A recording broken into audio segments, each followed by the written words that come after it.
Contamos que Hernán Dobri, ha nacido en la ciudad de Buenos Aires, es periodista, doctorado en Historia, magíster en Relaciones y Negociaciones Internacionales, y a lo largo de su carrera ha trabajado en Bloomberg, en TV, en Perfil, BN América, y ha publicado también en El Cronista, Clarín y Infobae, entre otros medios.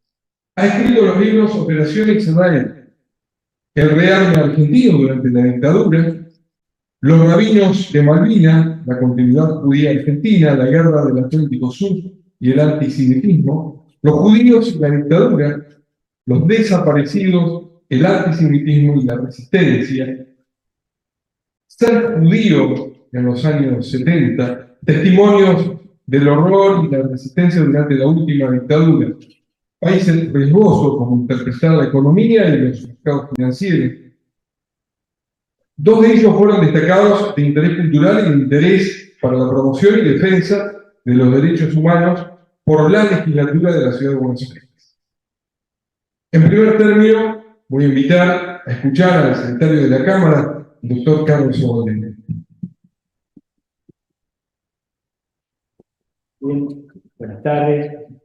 Agradecer la presencia de todos ustedes, todos los que están aquí, también a la gente de las asociaciones que integran la colectividad aquí en la ciudad y en la provincia, que han confiado en nosotros, y por supuesto a Hernán por hacernos partícipe en la presentación de tu libro, justamente en esta sede.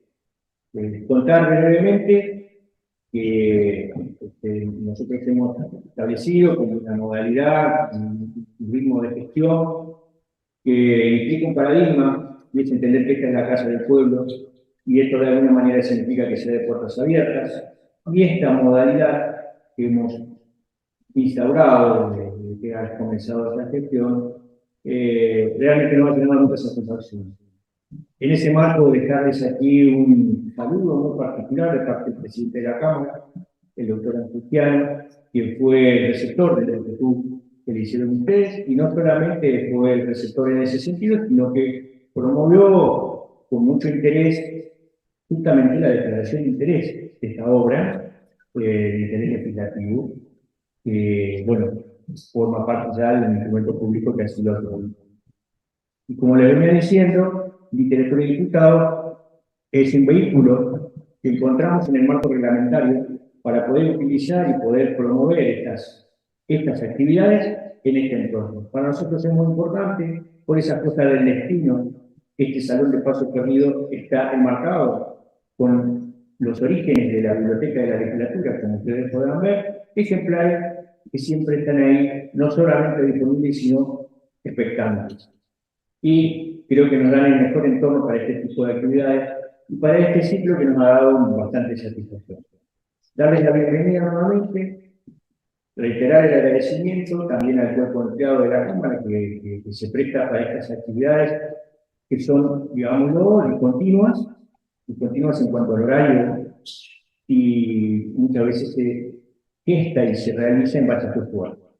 Así que nuevamente agradecerles, quedar dispuestos para otras actividades. Hicimos una pequeña recorrida más entusiasta que profunda sobre el recinto, al cual invito a que vengan a conocerlo en cualquier momento. Tenemos previstos paseos históricos, donde hay anecdotario, hay curiosidades, hay datos históricos muy trascendentes que son importantes.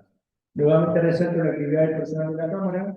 Hoy le contaba a Daniel y le contaba a Hernán, y aparte también, todas las reformas y todas las restauraciones que se hicieron en la Cámara son mano de obra genuina de la Cámara, lo cual ha implicado no solo el esfuerzo, que uno puede decir es lo que se retribuye con el salario, sino, y quiero resaltar, el afecto sentimental con el que lo hicieron, trabajando con verdadero ahínco y, ¿por qué no decirlo?, amor por el espacio que habita.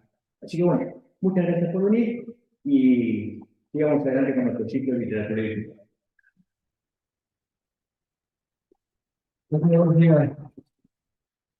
Doctor Carlos Obolelli, lo invito a hacer entrega al autor del libro de un presente y la declaración de interés por parte de la Cámara de Diputados de Estados Unidos.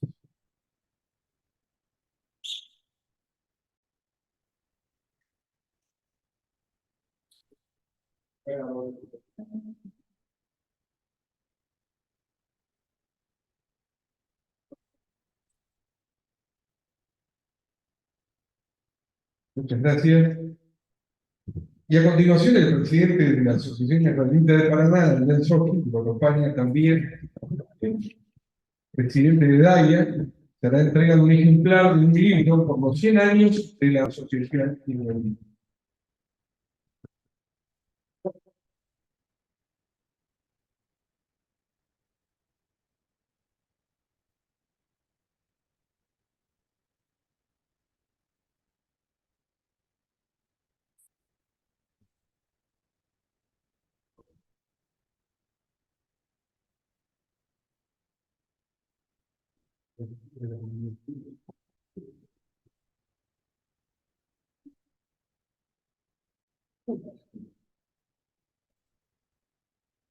Muchas gracias. Seguidamente vamos a escuchar a Daniel Sofki, que es el uso de la palabra. Buenas noches, bienvenidos a todos. Lo mío va a ser breve porque lo interesante acá es escucharlo a Hernán. Primero que nada, entender que cuando vienen a presentar los soldados judíos de Malvinas, lo importante es Malvinas, no los judíos. Los judíos, lamentablemente, un accesorio en este caso que tiene que ver con un concepto de antisemitismo y discriminación. Entonces entendimos de que este es el ámbito nuestro, como dijo bien Carlitos, la Casa del Pueblo, donde tenemos que charlar los temas que son del pueblo, los temas que son argentinos.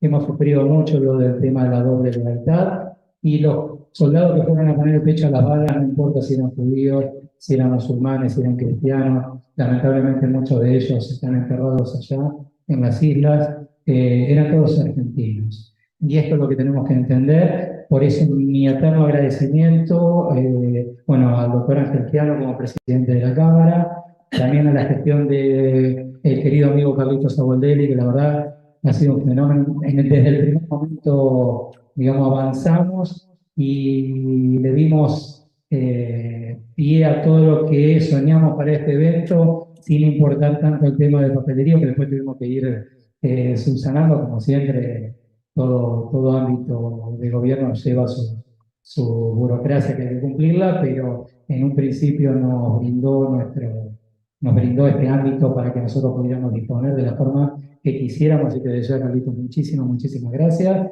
También, como dijo Carlos, muchas gracias a todo el personal de la Cámara que ha brindado su tiempo fuera del horario normal de su trabajo. La verdad que un agradecimiento muy grande a todos. Y bueno, y en especial a Hernán Dobri, que desde Madrid nos viene a visitar para presentar su libro y ha elegido como parte de su periplo nuestra ciudad de Paraná. La ha considerado importante como para venir a transmitir lo que ha escrito, así que sin más preámbulo le voy a dar la palabra a él para que no siga gritando con su sistema.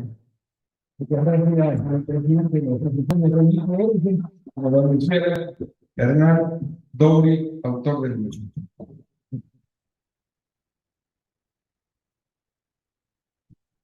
Buenas tardes, muchísimas gracias por recibirme aquí en este lugar magnífico. Disfruté muchísimo de la visita y conocer un poco de la historia que tiene este recinto de diputados.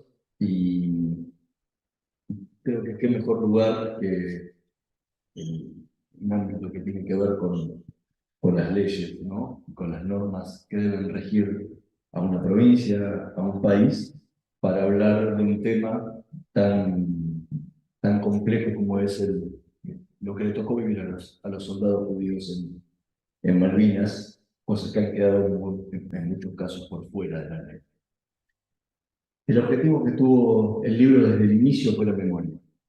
¿Sí? La memoria para el judaísmo es un eje central, al punto que a mí me cuesta hablar de ese tipo de cuestiones que no son de mi ámbito, pero ya en el final del libro de Deuteronomio habla puntualmente de la importancia que tiene la memoria.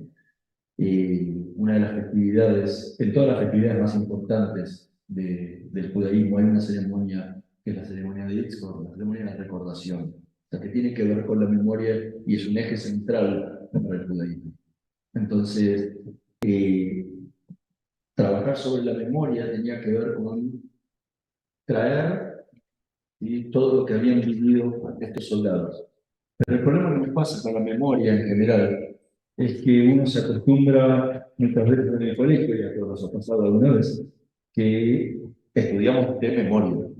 ¿Sí? Y 15 minutos después del examen no nos acordamos absolutamente nada. Pues entonces, esa memoria es fallida, porque si uno debería recordar, si olvida, no recuerda. Entonces, lo que lleva es que la memoria es como si fuera un músculo. Si uno la tiene que ejercitar. Es como cuando uno va al gimnasio, el primer día va al gimnasio y vuelve todo duro, todo bárbaro. Y claro, si no va al gimnasio la semana siguiente, eso vuelve al resultado anterior. Entonces, hay que ir constantemente todas las semanas para seguir ejercitando el cuerpo. Bueno, la memoria es lo mismo. Si nosotros no trabajamos la memoria constantemente, lo que en algún momento recordamos empieza a quedar en el olvido. Hay una película muy linda que seguramente la mayoría de ustedes vieron hace unos años que se llamaba Coco, ¿sí? Y que justamente hablaba y hacía eje en la memoria, en que si una persona moría, si uno no recordaba a esa persona que había fallecido, esa persona moría 2 veces y desaparecía por así. Nosotros tenemos la posibilidad de que todavía la gran mayoría de los veteranos de guerra de Malvinas estén vivos. Entonces, no teníamos que llegar al recordar al que ya no está, sino dar la posibilidad de tomarle testimonio a esas personas que hoy están, para que cuando no estén, si no se pierda eh, todo lo que le tocó vivir en ese momento. Y ahí hay un punto también que tiene que ver con la historia oral, ¿no? Donde ya no es la historia que están acostumbrados los historiadores a trabajar, que es ir a hurgar en esos documentos del pasado. Hoy tenemos la posibilidad de generarles esos documentos a quienes vengan en el futuro y tengan ganas de investigar sobre la guerra, porque sería buenísimo poder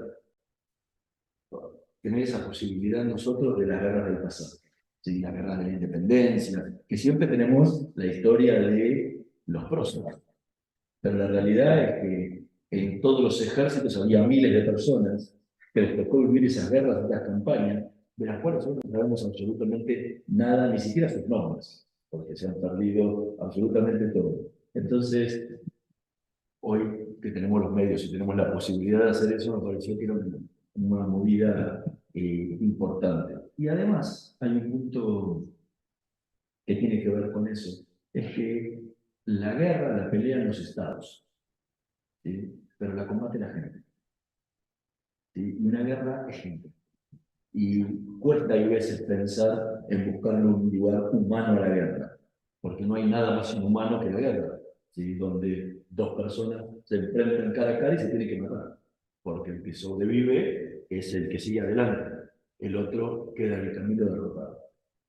Entonces buscar ese lado humano a la guerra también era la idea que tenía el libro. Pero como decía antes, el eje central era la memoria. Y la memoria tenía 3 patas separadas que son las que sustentan esa estructura del libro.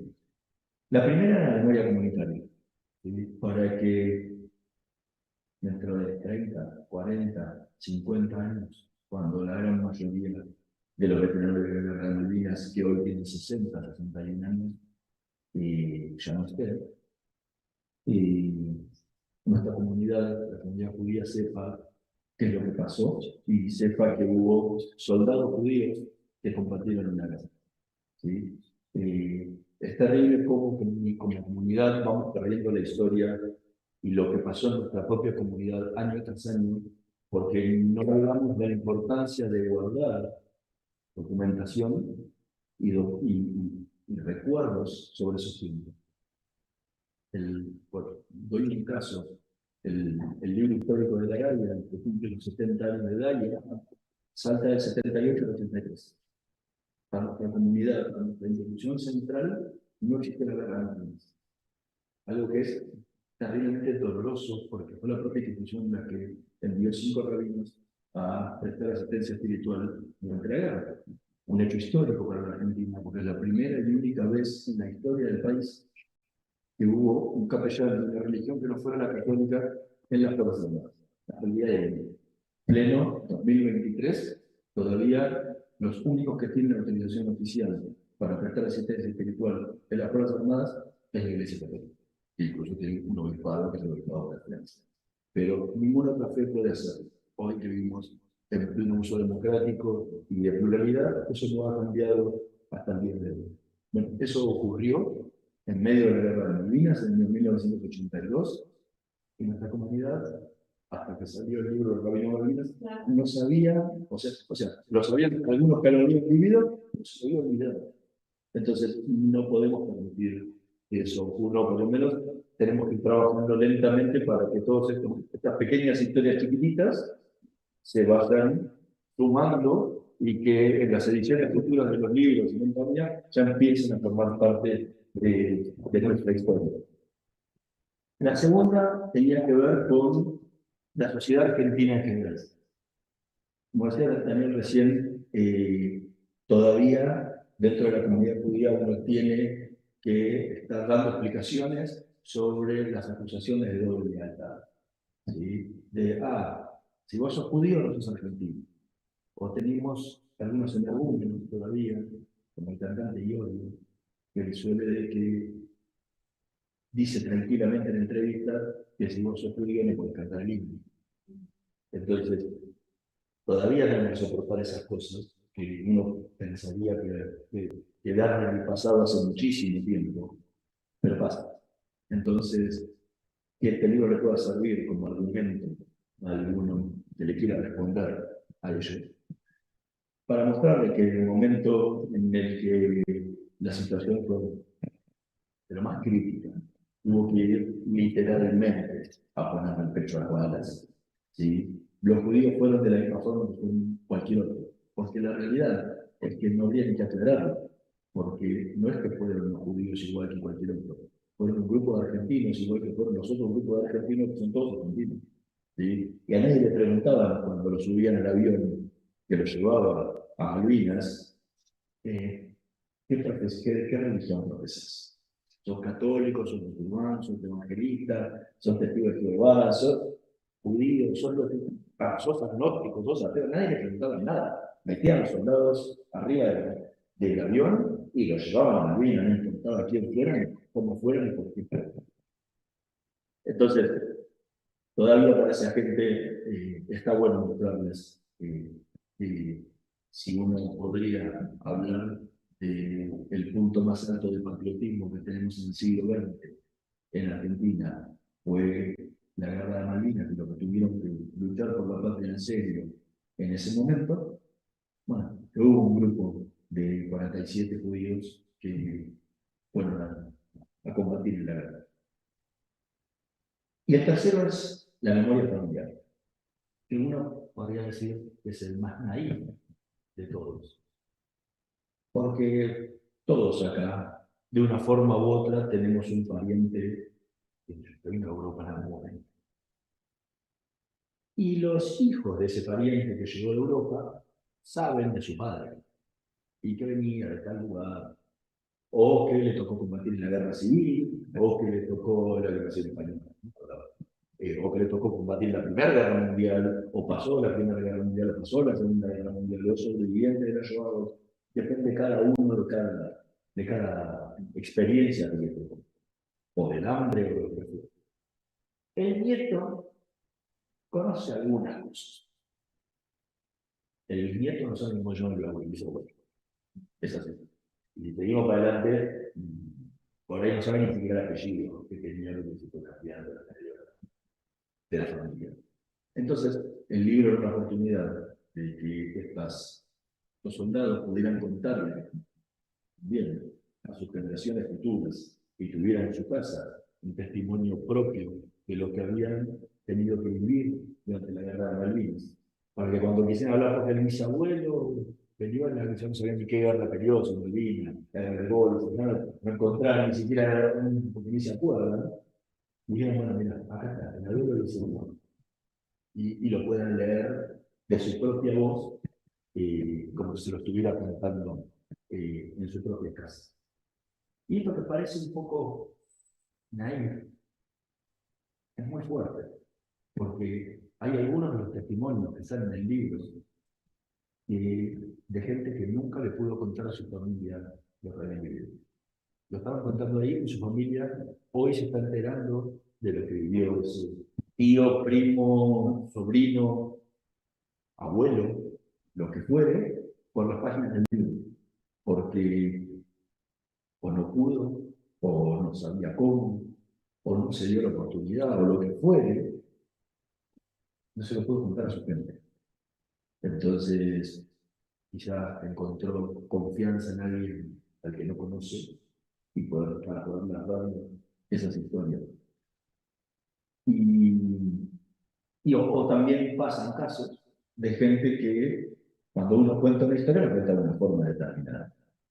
Pero cuando vos te viene alguien y te pregunta otras cosas que salen de tu relato, empezás a recordar y pensar cosas diferentes que no son las que solés hablar todos los días. Y obviamente el libro está basado en todas las entrevistas que yo estoy haciendo con ellos, y hay cuestiones distintas a las que uno suele estar contando a las familias y se les puede contar. O posiblemente hay algunas que no estén en el libro que se han tratado a la familia también. Entonces, me pasó una anécdota muy interesante. El libro se presentó oficialmente el 15 de mayo en la Feria del Libro en Buenos Aires. Y cuando terminé de decir esto, se para un veterano para decir que era verdad que esta cuestión pasaba. Y a las 2 horas, más o menos, que había terminado el evento, tuiteé al hijo de uno de ellos. Y dice, estuve en la presentación, el autor dijo esto sobre la memoria familiar, no pude con mi genio, leí la historia de mi papá. Y hay un montón de sensaciones y sentimientos que él nunca contó. Digo, y era alguien que hablaba de ruinas, ¿no? Alguien que nunca había podido contar, pero que tenía un montón de historias que la familia ni siquiera conocía. Entonces, por eso me parecía que era central el punto de la memoria familiar también. Y luego, cuando uno empieza a trabajar todas estas historias, empiezan a aparecer un montón de cuestiones dolorosas y que lamentablemente ocurrieron en la guerra. Uno de los puntos que me he contado recién tiene que ver con el antisemitismo. O sea, el antisemitismo es una cosa totalmente irracional en cualquier ámbito de la vida y en cualquier momento que estemos hablando. No importa el año, el mes, el día, ni de quién se trata la persona que estoy dando y que le estoy diciendo. Pero esto se potencia a niveles increíbles cuando este fenómeno se da durante una guerra. Y peor todavía, cuando este fenómeno se da durante una guerra y el que lo lleva adelante es el propio oficial que tiene que mandar a su familia. Oficial o suboficial. Eso es totalmente imposible de entender, porque a nadie se le pasa por la cabeza pensar que uno puede maltratar a su soldado, porque el soldado, para un oficial o un suboficial, es una herramienta de la maquinaria de la guerra. ¿Sí? Es el que tiene que disparar, es el que tiene que cargar las municiones en el mortero, o cargar las balas, o lo que fuere. O sea, maltratar a alguien que tiene que cumplir su propia función es irracional. Y encima de todo, hacerlo porque esa persona tiene una religión diferente a la tuya, es totalmente inconcebible.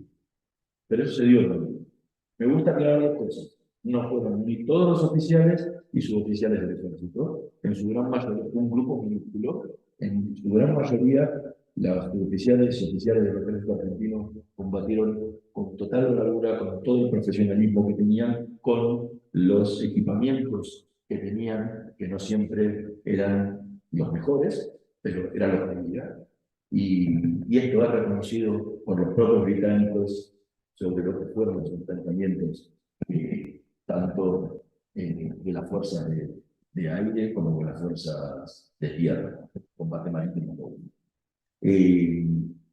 Entonces, me gusta aclarar esto porque tampoco quisiera generalizar y decir todos los oficiales fueron esto, todos los suboficiales fueron esto, porque sería una mentira injusta.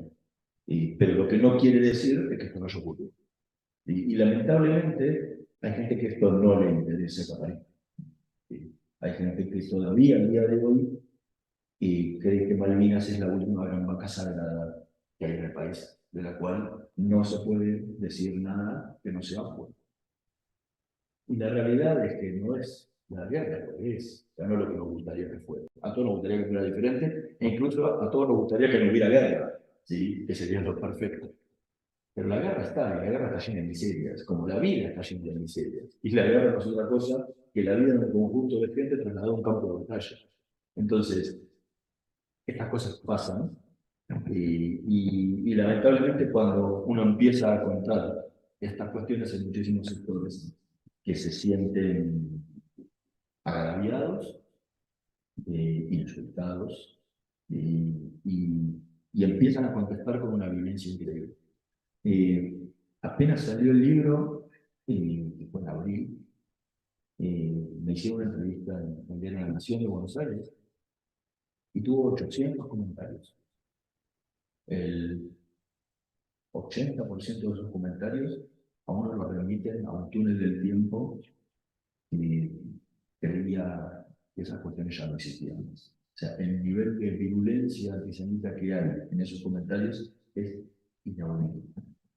Digo, inaudito en cualquier momento, y más en el siglo XXI pasa, que, como todas estas cosas, se escudan del anonimato. O sea, estoy seguro que el 100% de ellos no se pararían acá adelante a decir lo mismo que dijo en esos comentarios en el diario, y menos aún en las redes sociales. ¿Sí? Pero la Sociedad Hebraica Argentina, que fue la que publicó el libro, relanzando las hebraicas ediciones que hacía casi 20 años que estaba cerrada la editorial, recibió 5 días de amenaza para que no se hiciera la presentación del libro en la Feria del Libro. O sea, no estamos hablando de la locura de ayer. La locura de ayer no se va a hablar de la locura de hoy, porque eso muestra que el nivel de antisemitismo que hay en el país es impresionantemente grande. Pasa que hoy exteriorizarlo, como pasaba en otras décadas, 70, 80, es mucho más difícil porque está mucho más penalizado. ¿Sí? Y la provincia de Entre Ríos es un ejemplo de eso, ¿sí? Con las legislaciones que han votado sobre el antisemitismo, ¿no? Pero lo que no quiere decir que eso no existe. Uno puede tener todas las legislaciones del mundo y penalizar todo, pero no puede impedir que exista, porque es una cuestión de sentimientos de la gente. Y el libro remite justamente a esas cuestiones, ¿sí? A un grupo de soldados que el 30% de ellos sufrió maltratos antisemitas que van desde el maltrato físico, en su extremo más duro, hasta el maltrato verbal, ¿sí? El insulto por su condición religiosa. Lo que a mí más me impacta del libro y de lo que fue todo el proceso del libro no tiene que ver solo con lo que fue la guerra y con las penurias que debieron pasar todos aquellos que estuvieron en la guerra. Porque la realidad es que todos, ¿no? Si no hay nadie que la pase en la guerra. Ni el más, ni el Rambo de la película va a pasar también todo destruido, sangrando y compañía. Ya nadie la pasa. Y no importa el equipamiento que tenga, la indumentaria que tenga, si comes, si no comes, toda la pasa mal. Mira, hay una anécdota que me la contaba está en el libro, me la cuenta un soldado que se metió en un grupo que se llamaba Rugby Sin Fronteras y fueron a jugar contra un equipo británico, eran todos veteranos de Malvinas, fueron a jugar contra un equipo británico de veteranos también en Londres. Y de repente, cuando salen de la cancha, empiezan a jugar. Y los dos pusieron la mano así, miraron el cielo y uno dijo, Falcon, se ven como Malvinas. Y los dos habían vivido lo mismo. O sea, el agua, el frío, el hambre, el barro, la turba malvinera y compañía, está para todos iguales. ¿Sí? Uno dispararía con una arma más sofisticada con el que el otro, pero Malvinas era lo mismo para los dos. O sea, no es que uno estaba combatía de Londres y el otro combatía de Malvinas. Para los dos era un territorio complicado.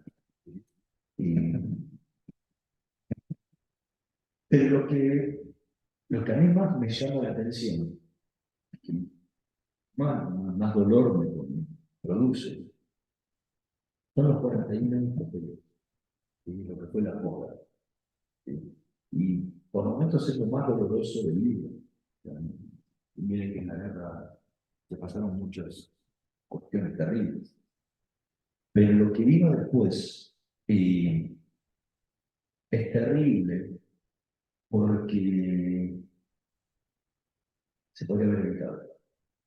La guerra no la puede evitar nadie. Una vez que está declarada guerra, ¿sí? Y todo lo que implica la guerra, ahí nadie puede hacer más nada que combatir, porque es para lo que fue enviado y no le queda otra. Y más, me preguntó un chico el otro día en un colegio cuando fui a una charla, me dice, ¿no se podían escapar?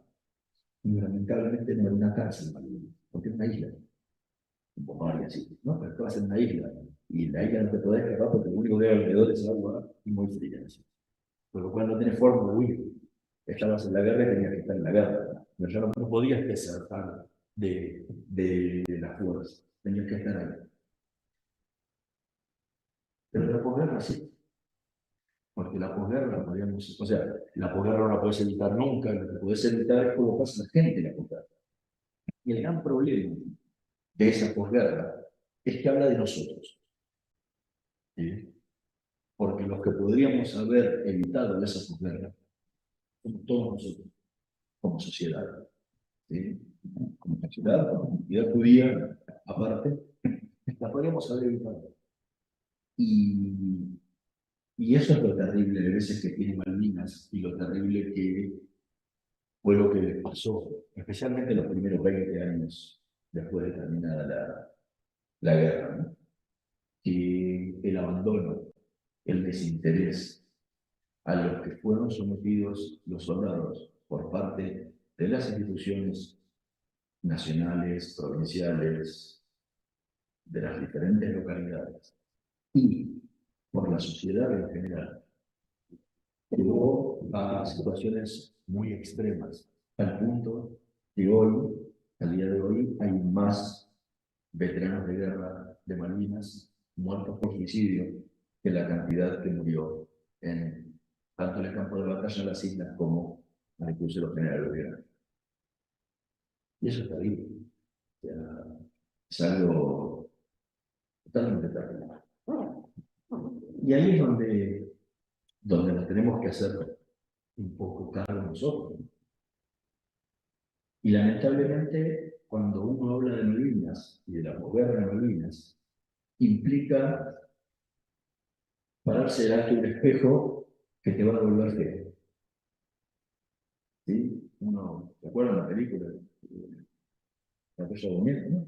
Decía, espejito, espejito, ¿quién es la más linda? Y decía que la otra. Bueno, ese es el problema de él. Uno se va a reflejar al espejo y te va a devolver la realidad. ¿Qué es lo que hiciste, lo que fuiste como sociedad? Que a nadie le gusta verse espejo. Uno se va al espejo para arreglarse lo mejor posible, para verse lo más lindo posible dentro de lo que puede. Y te arreglas el espejo. Y te arreglas el espejo. Porque todo lo que pasó en esos años tiene que ver con nosotros. Y la realidad es que por desconocimiento, por sentirse engañado, eso se dejó de lado. Y creo que el tema del engaño es muy importante. Cuando a uno lo engañan, ¿sí? No, vamos a poner un ejemplo crudo, cuando uno le mete los cuernos, no quiere estar recordando otros años. Primero lo recuerda seguridad y después lo querés meter ahí abajo y olvidarte de él. ¿Sí? Y la realidad es que no hay nada más similar a eso que lo que se vivió durante Malvinas. En todo el territorio, por ejemplo, por lo menos desde el paralelo 42 hasta para el norte, en general, del centro del país para el norte, todo vino una guerra que parecía como si fuera el relato de un partido de fútbol que se juega en un lugar donde no hay televisación, hay solamente una estación de radio que lo transmite y que dice que vas ganando 3-0. Y al día siguiente abre la tapa del diario y dice perdimos 3-0.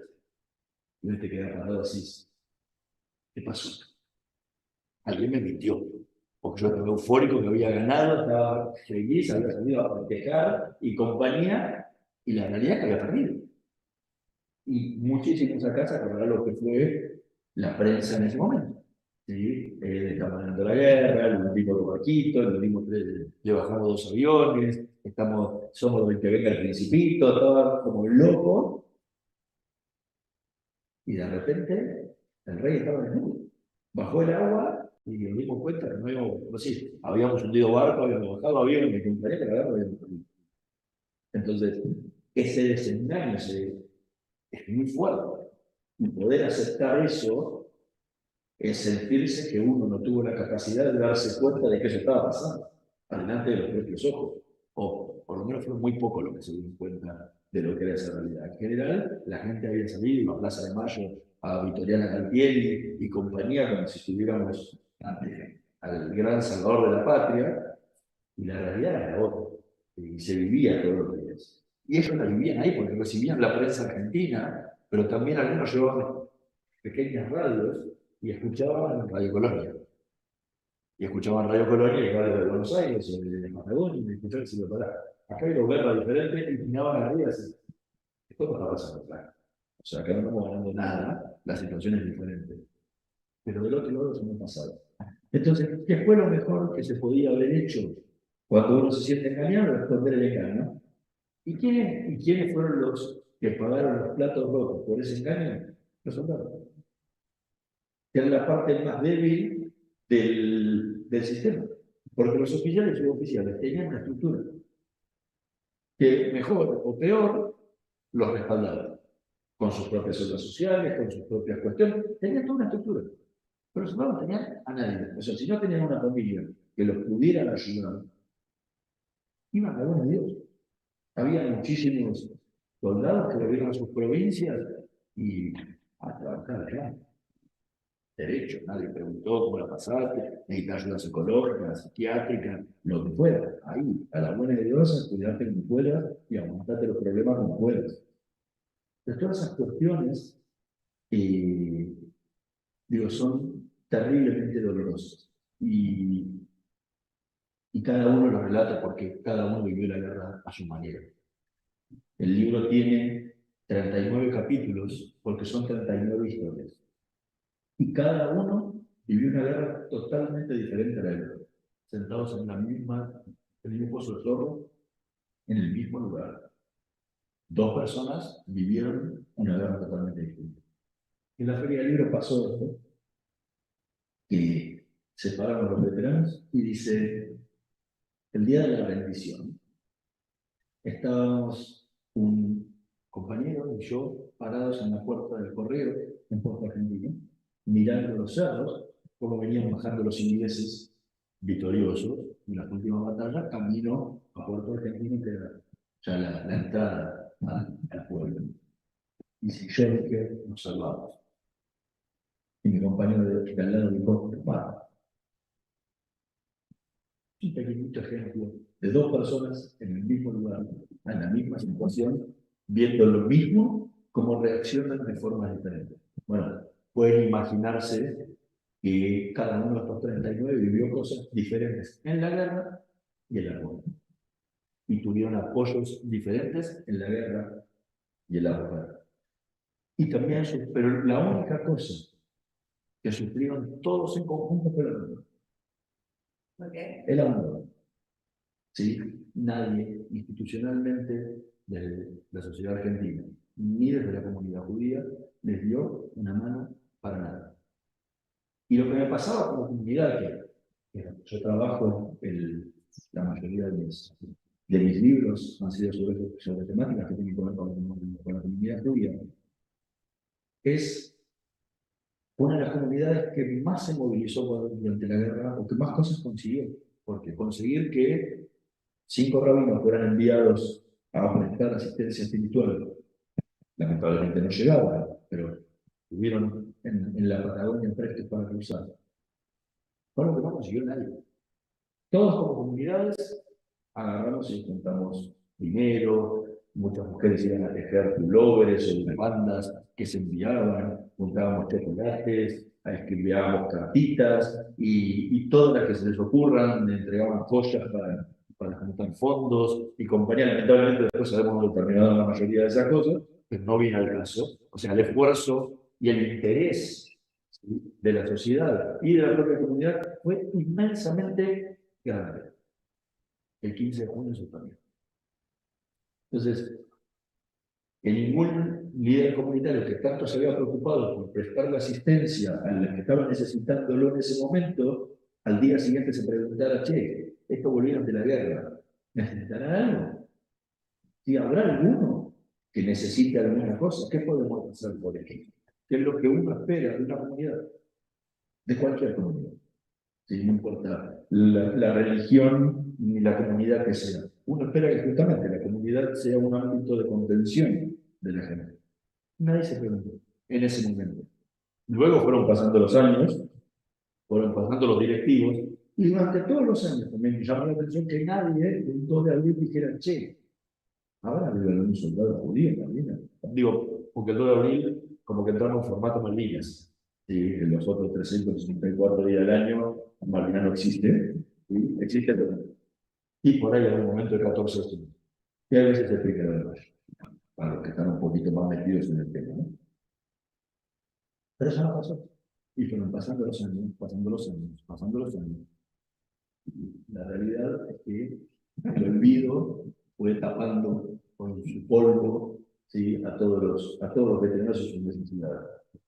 Cuando salió la Rabina de Malvinas en el año 2012, yo había conversado con 24 veteranos de Malvinas judíos por una necesidad que tenían el libro de probar por qué era necesario que usaran Rabina las islas.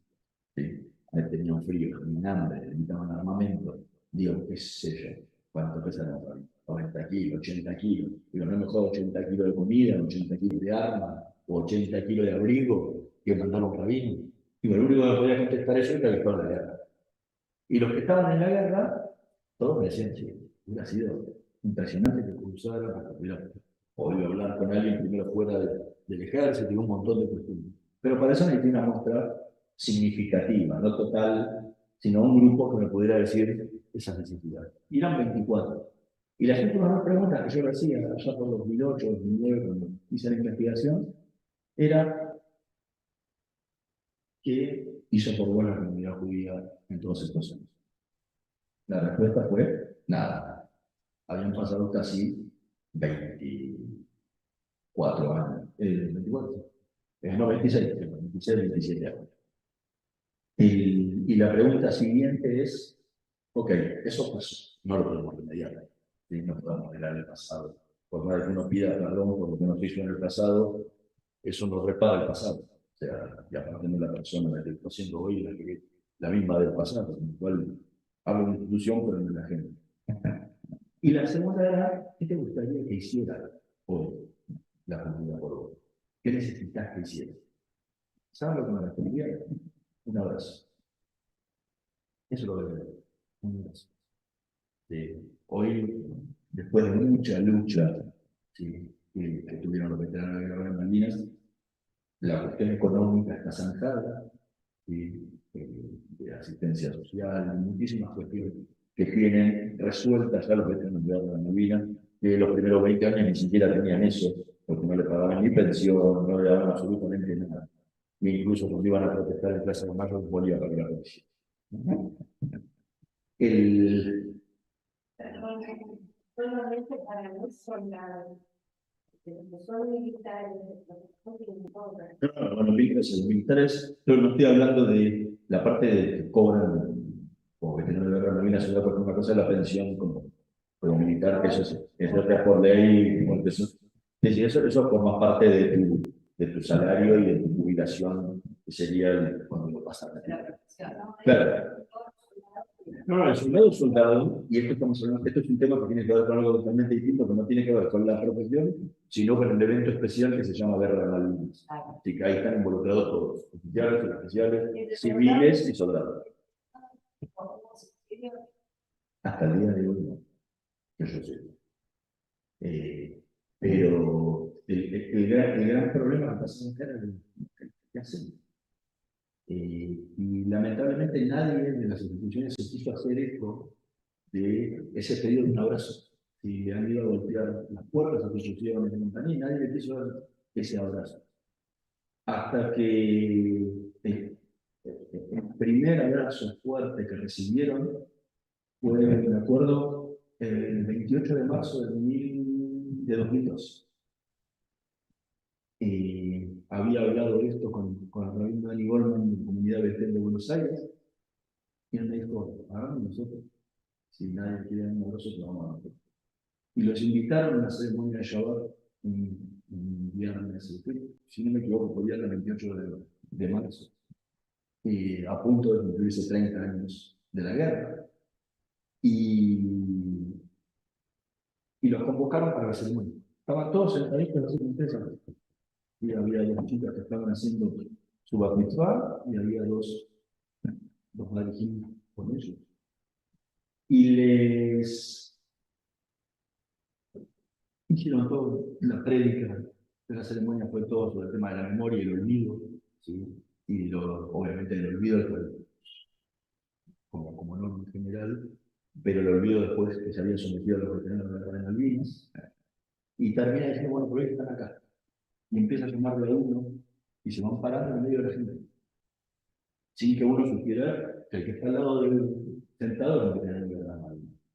Y los empezaron a hacer pasar a uno por uno, y al púlpito se juntaron, incluso ellos mismos no se conocían entre ellos, porque eran de diferentes unidades o regimientos, y recibieron ahí una medalla y un pedido de disculpas público. La gente lloraba. Yo estaba parado atrás de todo y lo veía, la gente lloraba. Hay veces, son esas pequeñas cosas, ¿no? Esas pequeñas cosas que cambian al otro y que, como líder de una comunidad, uno tiene que entender que no solo la cosa pasa por la política, por las instituciones, sino que pasa por los seres humanos. Y que creo que el libro puede llegar a servir de enseñanza para el futuro. Porque cuando uno vive una situación tan traumática como una guerra, hay cosas que se hacen bien y hay cosas que se hacen mal, ¿sí? De las que se hacen bien, uno tiene que aprender, porque si otra vez en la vida toca tener una situación traumática en una guerra, esperemos que eso no vuelva a ocurrir más, ni una situación traumática, porque me tocó vivir a la comunidad judía argentina en todos los atentados a la AMI y a la embajada de Israel. Si nos toca pasar situaciones tan traumáticas de vida, esas cosas repetirlas. Porque si la hicimos bien, no vamos a estar improvisando haciendo las diferencias porque se hicieron bien. Y las que se hicieron mal, ya está, ya pasó, no vamos a remediar. Pero por lo menos aprendamos de que esas cosas que se hicieron mal sirven como ejemplo para no volver a repetirlas. ¿Sí? Entonces, si hicimos esto y esto pasó, y esta gente se lo olvidó, si otra vez tenemos víctimas del otro lado, lo importante siempre es estar de la víctima. ¿Sí? Y abrazarla, no confrontarla, no pelear. Y tratar de ponerle el hombro siempre para ver si necesitarla. Digo, creo que esa es, como cierre, por lo menos el aprendizaje que a mí me deja el conocer estas historias. ¿Sí? Que son historias de gente.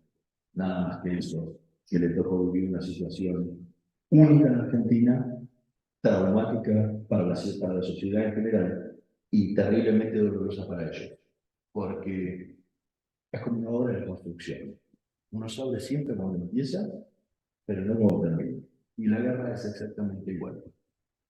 Empezó un día que cayó la primera bomba, que fue el 1 de mayo de 1982. Pero dura hasta ahora. ¿Sí? No en nosotros, pero sí en los que tuvieron que participar de esa guerra. Malvinas es todos los días. Y en muchos casos es un combate interno para tratar de sobrevivir a la guerra. Así que bueno, les agradezco muchísimo.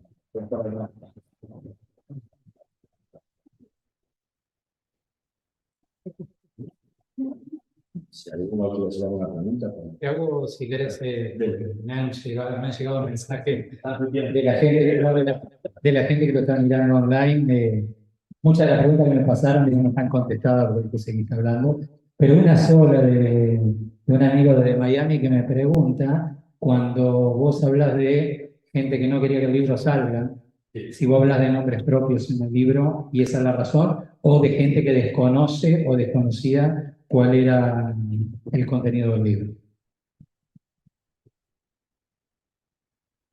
O sea, en el libro, quienes denuncian con nombre y apellido. O sea, algunos no. Hubieron casos muy raros, muy extremos, de gente que fue taqueada, cambiando en medio del frente, lo habían cambiado de unidad, lo trasladaron a otro lado, y no sé ni cómo llamaba el oficial a cargo, y puede ser que lo taqueó. Entonces, en ese caso, no tiene nombre y apellido de ningún pueblo. En otros sí, aparecen nombre y apellido las denuncias. Eh, ¿Y de quiénes son los que no querían? No sabemos porque son siempre anónimos. O sea, siempre te llaman a amenazar y me dicen número, no sé, nombre y apellido, número de documento, asiento en la amenaza. Los soldados en su mayoría eran porteños. Y porteños hoy eran Buenos Aires, pero tiene que ver con una cuestión de qué regimientos se movilizaron para Malvinas, porque no se movilizaron todos los regimientos del país. Y se movilizaron ciertos regimientos de algunas provincias, y aparte no solo dependías de los regimientos que hubieran movilizado, sino que en esas provincias la comunidad judía fuera lo suficientemente grande como para poder tener alguien en el regimiento ese haciendo el servicio militar en ese momento, y que, o sea, eran un cúmulo de coincidencias que tenían que ir pasando para que, pasa que, bueno, obviamente la comunidad judía porteña y del Gran Buenos Aires, por su volumen, por su número inmensamente grande, se movilizó buena parte del regimiento de patricios, la compañía de comunicaciones 10, el regimiento de Tablada, el regimiento de Infantería 7 de La Plata, o sea, lugares donde la comunidad es grande y ahí había un número de judíos que obviamente están más representados. Después hay un cordobés que en ese momento su familia vivía en el Chaco, y como le tocó el Chaco, le tocó hacer el servicio militar al regimiento de Paso de los Libres, y obviamente el regimiento de Paso de los Libres fue directo a Malvinas sin escalas.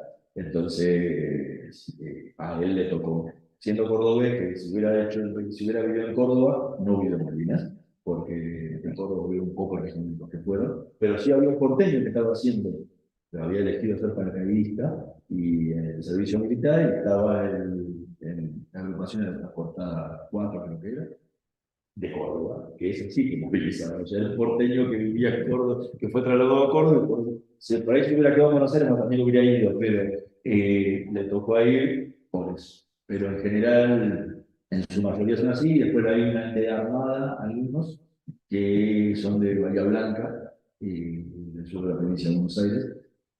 En el grueso, te podría decir, eso es el 5%. Poblacional de la provincia de Concava. No quiero arriesgar acá números, pero será el 70% del 80% de la comunidad judía argentina. Entonces, sí. Ahora, si en vez de haber movilizado esos regimientos, hubieran movilizado otros, donde debería haber ocurrido realmente, que eran los regimientos de la Patagonia, posiblemente la cantidad de judíos que hubieran ido hubiera sido mucho menor.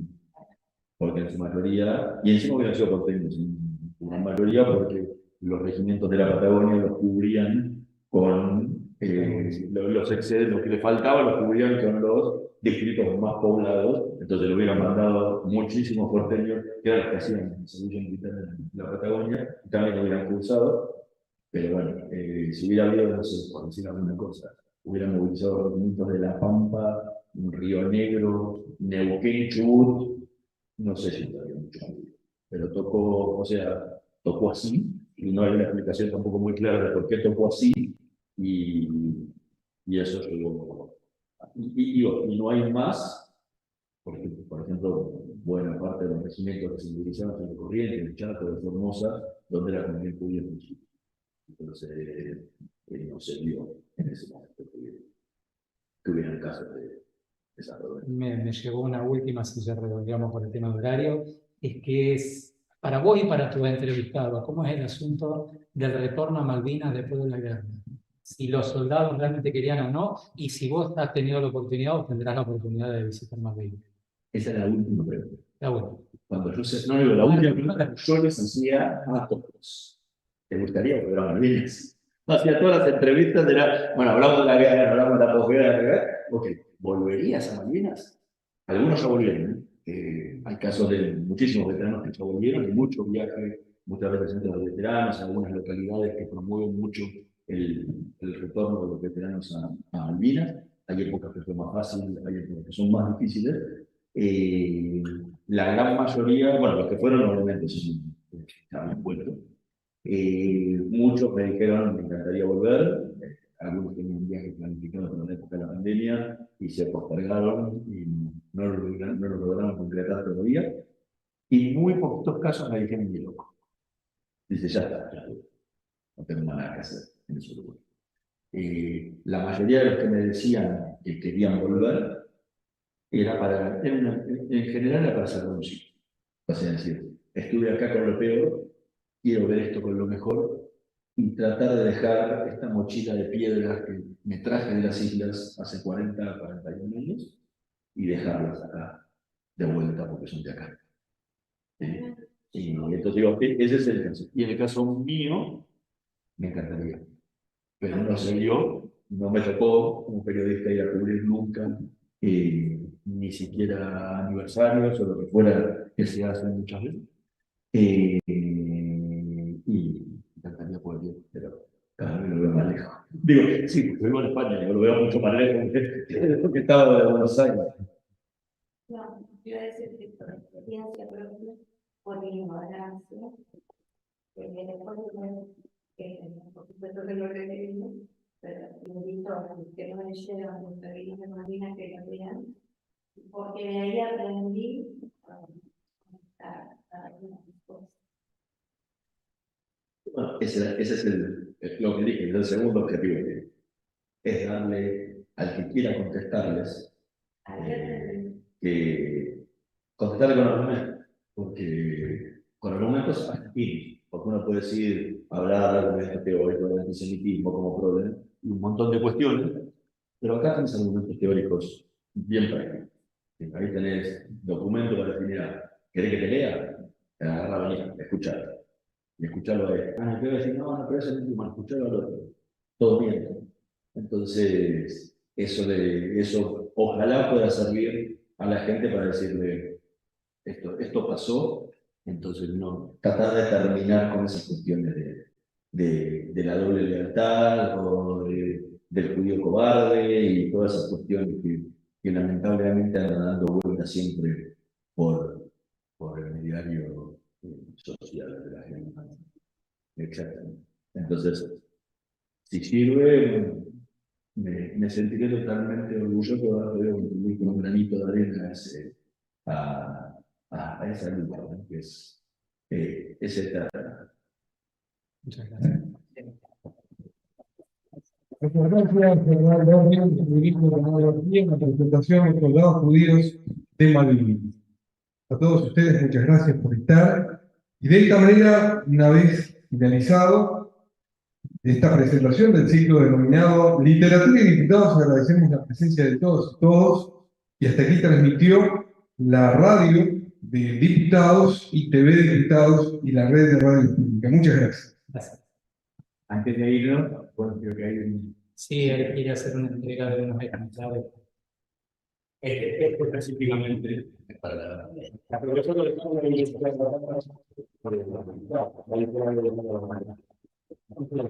bueno, que hay forman parte de la combinación de cada uno de los eventos del físico, porque pasan a formar parte del patrimonio de la biblioteca de la literatura, además de haber realizado físicamente para los ciudadanos que es el de Yo creo que son dos ejemplares más para el ejecutivo y el poder ejecutivo. Gracias.